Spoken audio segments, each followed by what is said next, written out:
Let's give that a shot. Okay.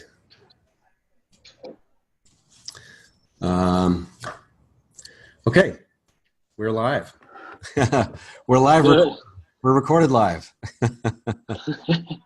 It's almost the same. Good, yeah.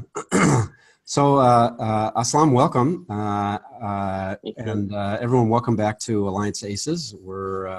I'm really excited to be joined today by Aslam Jamal. Aslam is Senior Director of Strategic Alliances for ForgeRock for the EMEA region. Aslam, welcome. Thank you very much. Thank you for having me. Yeah, good.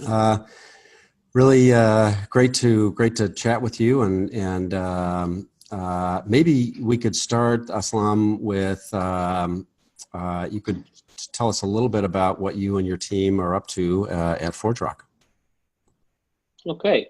Well, maybe some words about ForgeRock, and then it's easier to explain the context. ForgeRock is an 8-year-old company. Now, it's actually just completed 9 years. And it's a global digital identity player. What that means is that we are basically helping companies to both help the connectivity and the productivity of their employees, as well as, if they are business to consumers, help to deepen their relationship with their consumers or their customers. And we do that by providing a technology platform. That's the real main product that we have as a company. We are a technology company, but we are basically a software company providing software and software as a service. And we provide a technology platform that is usually known in the industry as identity and access management. And we have over 1.5 billion identities today. So 1.5 billion people, turning on their laptops and logging into their enterprise systems or logging into their favorite retail shop and using our technology to have a secure connection where they can then manage to make sure that that their information is kept private and that they are able to control who has access to that information and how this is used. So that's ForgeRock in a nutshell. As a company, we only provide the technology. We do not provide the service that is required to take that technology and implement it in our customers. And this means that for us, it's very important that we work with partners. We are a partner-centric company. What this means is that in any single transaction we have with the customer, in every single conversation we have with the customer, we have a system integrator of some sort working with us. So we created a partner ecosystem that is an extension of our company. That partner ecosystem is divided in two. It's on one side, those global system integrators that are basically driving a number of IT projects in our clients, where the topic of identity and access management is one of the topics, and sometimes is in the core of the whole transformation they're driving at the client. And on the other side, we have smaller, more regional system integrators, sometimes very specialized on the topic of identity and access management, so a sort of SME.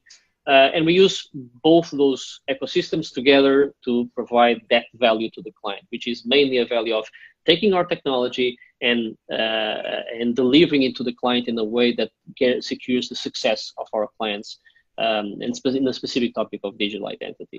I'm part of an organization that runs that partner ecosystem.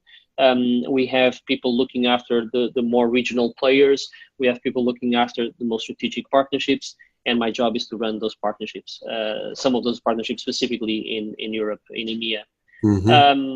And it's a hot moment for us. The topic of identity and access management, as many other topics in security, are in high demand from our clients, specifically business to consumer clients that are transitioning from the physical world to the digital world, and therefore they're engaging in digital channels, and they need to, on one side, make sure that their customers and the consumers are accessing securely their portals, if it's a bank, their home banking, their mobile apps. If it's a retail company, their online shop.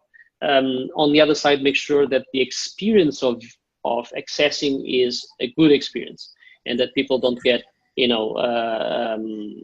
don't resist to too much security. There's always a balance to achieve between security and customer experience. And we are in the business of making sure that the best experience is available through the best security possible. So that's what we're doing, and it's a hot momentum for ForgeRock. Yeah. Interesting, because you're in that space where it's like you don't want false positives, you don't want false negatives, right? So right, false. I'm not exactly sure which way is which, but if you have false, in one direction, it's you're letting the bad guys in, and in the other direction, you got it locked down so much that people can't do their jobs, right? So you're in a really balancing act, right? That's exactly the challenge that our customers are facing. They want to make sure that they're not in the news tomorrow because their system was hacked and thousands or millions of data was exposed from their customers. On the other side, they cannot lock down too much, because then people will not want to use those portals or those digital channels. If you take Amazon as an example, Amazon is a clear example where people access the site because of how easy it is to use, how easy it is to access. But at the same time, the security is contextual, right? If you're just looking at stuff, you're not required to do a lot of logging ins or going through a lot of authentication. But if you are transacting, that's where it steps up the security to make sure that you are the person you say you are, and that you're authorized to do that transaction. So that's the conversation we're having with all our customers, and they're all trying to achieve the right balance. And it's very difficult to find the right balance, but we make our technology sufficiently comprehensive, but at the same time simple to achieve that goal. Yeah. So tell me a little bit about the services that your partners are providing. Then is it mostly sort of on the front end as they're getting set up, or do they have regular? Are they providing full scope of services on an ongoing basis, or sort of all the above? It's all the above. The main job, first of all, is to actually take our technology and deploy it at our customers.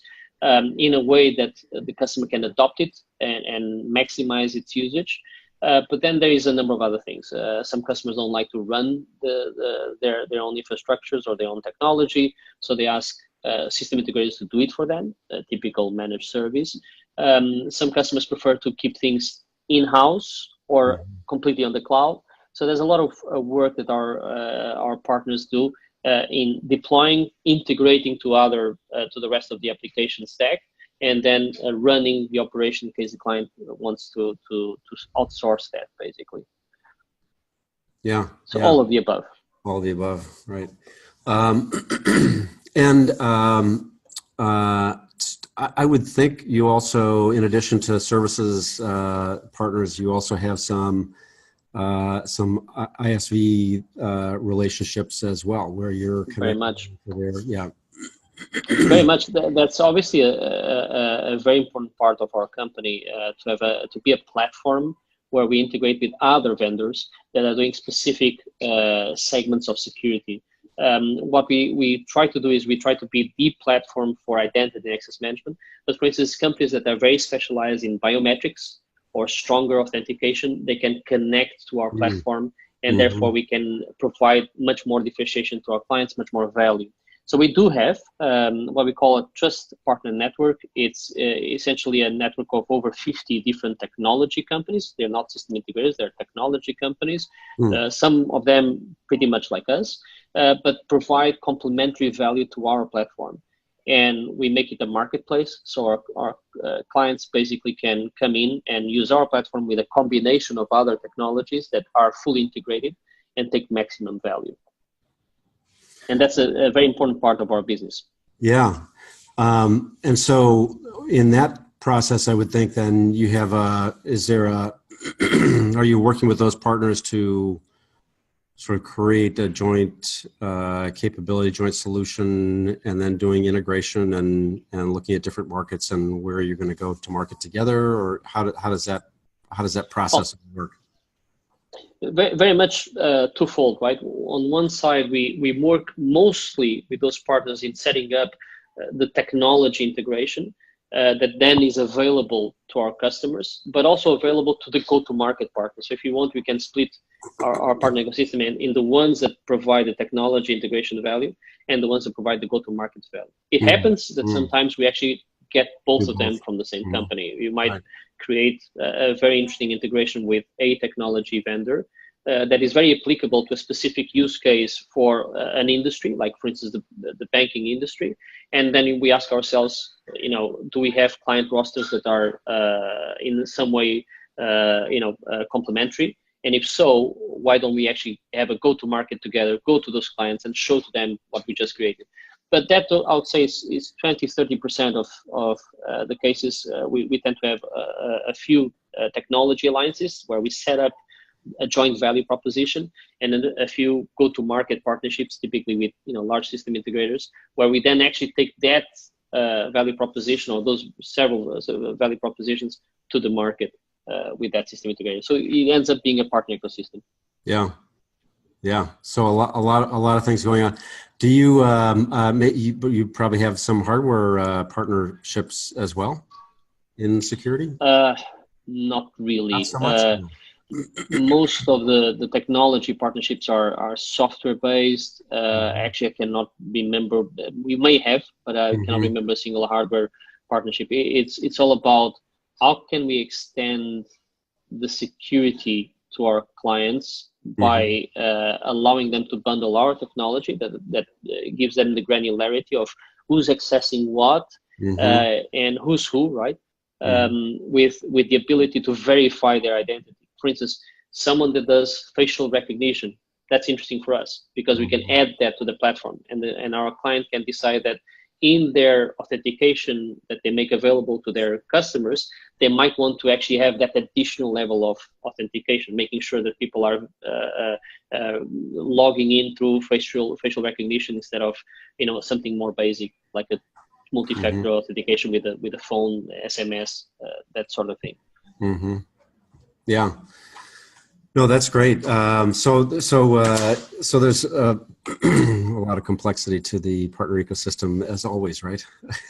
Of course, we're all exposed to it. Yeah. No matter which company, right?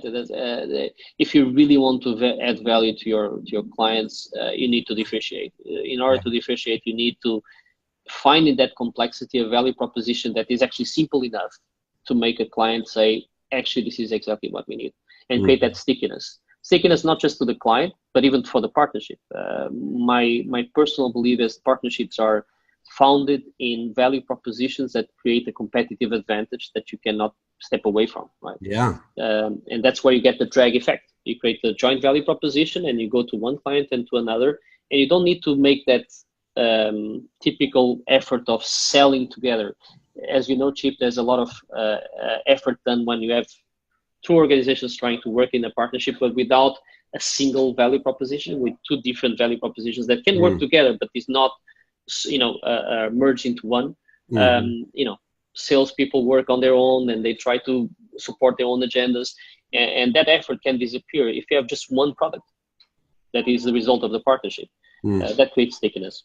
Yeah, in my view. Yeah. No, I really like that. I think that's that's so important when you're and that's really what partnerships are all about, right? Is that you've got some capability, your partner has some other capability, whether it's a service or some other technology that just fits together, and you can bring it to market and really have a joint value proposition that's compelling to your to both your customers.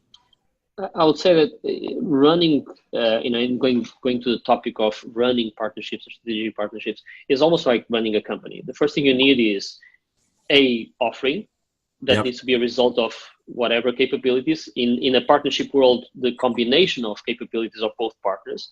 And then you need to have a few clients to test it, right? Once you have a couple of clients that say, we love it and we want to buy it, then you have the blueprint for a company. So if you look at partnerships exactly with that purpose of first create the joint value proposition, it doesn't need to be one single product, but the joint value proposition. And you take to clients and clients are buying it, then you have a partnership. And in my experience over my career, no partnership has started in any different way. It is always a joint value proposition and one client. If you don't have the client, you don't have a partnership. You have a lot of people doing PowerPoint slides and nothing gets anywhere. Yeah, exactly. Interesting. Oh, that's great. I love that that experience that you had and sharing that with us. So what are some things that challenges maybe that you've had along the way, Aslam? Because you've had a great career in alliances, both with ForgeRock and then I think 9 years with Cisco, right, and McAfee previously. And what are some of the things that you've learned along the way that are sort of, when you're working with your teams, like, okay, here are some things that we really need to think about and the way that we need to work with our partners more effectively? Well, so definitely what we just discussed about having a joint value proposition and clients to test that value proposition is fundamental to create a partnership. But then to actually develop the partnership, you need to take in consideration a lot of different variables. Some of them are typical challenges, which is, for instance, how sales organizations work. Sales organizations are very much measured not only in producing revenue, but having control over control and predictability of that revenue. This means that that predictability drives salespeople to make sure they are in full control of the sales cycle. But when you work with partnerships, you have to share control. And that's, for me, the typical challenge you see working with more mature or less mature partnerships is having salespeople able to rely on their counterparts in a different company when you're dealing with a complex deal, large revenue, and when there's a lot of attention. And again, the stickiness of the product is major there, because if you have a value proposition that forces that one sales effort takes place, the other one is dragged with it, then you have much more comfort between sales organizations. When one sales organization can actually position and provide their offering without the need of the other one, that's when individual agendas take sometimes over the partnership agenda, and then the conflict of interest comes in, and then the job of a lot of people like us is to make sure that the bigger picture of the partnership takes over, and people are driven through the right behavior. But I would say that's typically the if you look at partnerships in the sense of producing revenue, and that means through deals, the deal management of a partnership is probably the one that brings the highest challenge. That's interesting, and you're alluding to a point that's which is that and that the balance could be different from deal to deal, right? From situation to situation. One partner may have stronger relationships and be bringing more in one situation with one client, and it could be completely flipped on the other. And so I think your point is, look, you need to, the ideal is on every deal, it's a balance, right? But it's not always going to be. So you need to sort of have the bigger picture in mind. Yeah, there is the footprint that individual companies have with that client. There is also the personality of the salesperson plays a big role. But most importantly, clients in general like to have just one throat to choke, right? So they like to have just one prime organization that they want to deal with. So if you have a partnership with two companies, one of them will take responsibility towards the client, the other one will be supporting. And that's where the balance is difficult to achieve, because the one that is supporting is still a large, complex deal. They still want to make sure that it's successful. And many occasions in my career, I'm sure in everybody that has been in this podcast, they faced very large deals where one is a prime dealer with the client. And at a certain point in the sales cycle, they want to take control because they feel that they're being endangered in some way. The other problem is, again, if the value proposition is not strong enough, if it's not cohesive enough, if one player can at a certain point say, well, if we don't work well together, I can go and pick up another one. That's where it's fragile. And that's why, for me, it's fundamental that the partnership starts with a very solid joint value proposition where one cannot live without the other. One cannot satisfy, the client demand without the other specifically. That's where you have a competitive advantage. Without that, just makes the life of people like us much more difficult. We still have to do the job, but it's much more difficult for sure. Yeah. One of the things that I think might be unique to your role is that covering EMEA is not, it's a region, but it's a collection of different countries with different cultures, right? That are, and yet I think what's interesting is your background. I love, reading your background and your MBA, that you had a chance to study in the U.S. at Georgetown, right, and in Rio and Shanghai, and really had a lot of good, just amazing sort of international experience like that. Tell us a little bit about that challenge and what you've been able to to bring to it. No, that's very true, and thank you for that compliment. Of course, cultural diversity is quite important to run a region like EMEA. You have different cultures in EMEA, right? You have the Nordic countries, you have Central Europe, you have the Southern countries. There's some similar behaviors within each one of these regions. And if you really consider EMEA, you have the Middle East, you have Africa. So it played a role along my career. The fact that I'm a Portuguese national, so I was brought up in South Europe, with all the bad habits that South Europeans have. I'm also from a Middle East background, so also carry that cultural particularity. And then I did most of my career in the UK and more recently in Switzerland. That really allowed me to absorb a lot, from different cultures, the way people work, the way people behave. And remember, partnerships are very much, dependent on the success of revenue. Success of revenue is very much dependent on people working together and specifically in deals and negotiations. So cultural intelligence in that sense is very important. When I did my MBA, I chose on purpose to do an executive MBA that was based out of Spain. So it was quite a popular business school in Spain, which had an MBA that covered several international assignments, leading us to have international assignments in the US, in Brazil, in China, in Shanghai and Beijing. So it was very interesting to also see, to that extreme, how cultures work in terms of business in those countries. But I also had, during my time at Cisco, so at McAfee, I did, a few EMEA roles. At Cisco, actually, I had roles within emerging markets, what Cisco was calling at that time, emerging markets.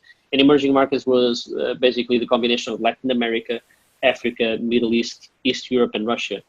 So we tend to spend a lot of time in countries like Brazil, in Mexico, in South Africa, in Saudi Arabia, and Russia. Those were the 5 key countries. And you learn a lot from that. So those are tools that I have at my disposal when I'm sitting down with partners around Europe and able to understand what they're trying to communicate, be sensitive to their culture, and leverage that, right? Because in some cultures you want to be more straightforward. In some cultures you want to be more consensual. In some cultures, relationship is super important. And I can tell you that being brought up in Portugal, for instance, a lot of the business was done over lunch. It was not in the office, not in the meeting room. So you have to have that sensitivity to use it at the right time to achieve the right result. If you have a territory like EMEA, you also have to travel a bit and make sure you create relationships with people across Europe. So you have to have that ability to put the right software and engage with people from that culture in a way that they are happy to.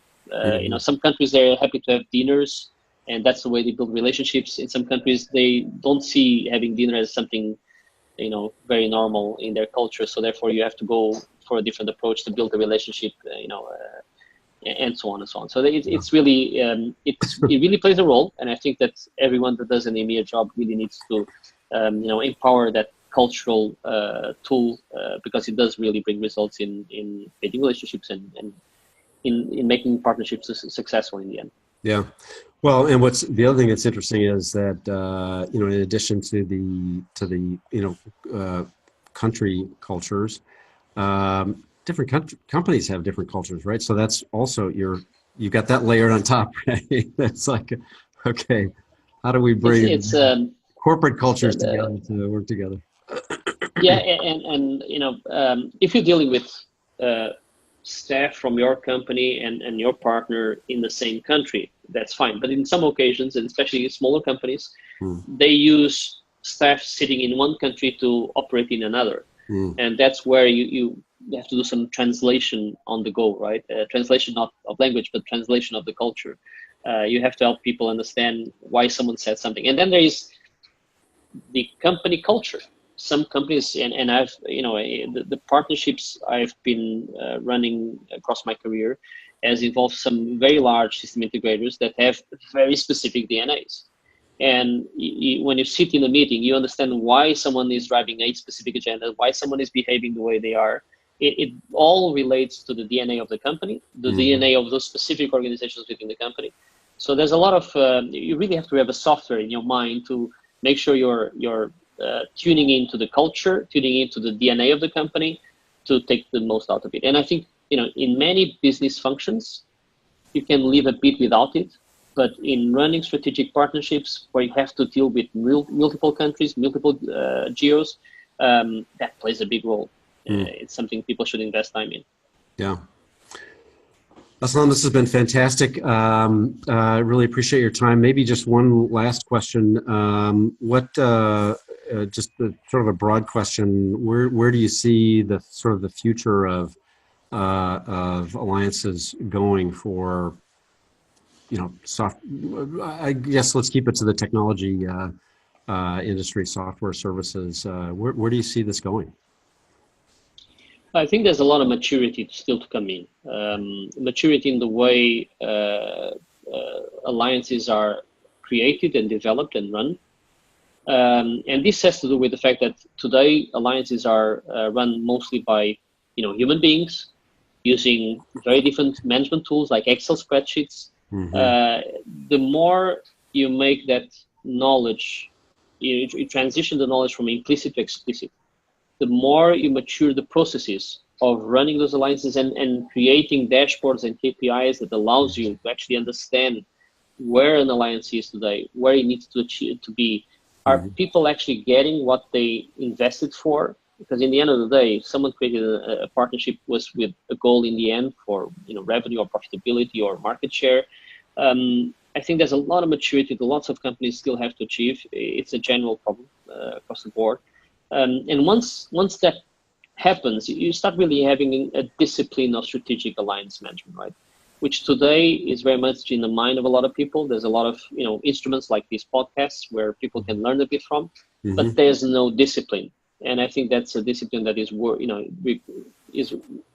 its own academia in that sense. But it comes with the maturity of the function. I think that's something that's going to evolve a lot. And I think it will be very, very good in the future when companies have the ability to have the right tools, the right processes, and people that are, in a standard way prepared to do the job, because then it will become very easy to see what partnership is a success, which partnership is a failure, and how you go from A to B, right? Yeah, by partner, by region, by product, by all those ways of slicing and dicing, right? Yeah, very much. I think that's the future. Today, that's not where we are. I'm not specifically talking about my company or companies that are similar. Generally speaking, you don't have that standardization. You don't have that process, the maturity, right? Maturity usually relates to how explicit is the process, and processes of strategic alliances across many vendors are very different. So that's why I believe there's a lot to come here. Yeah. Good. Awesome. Aslam, thank you again.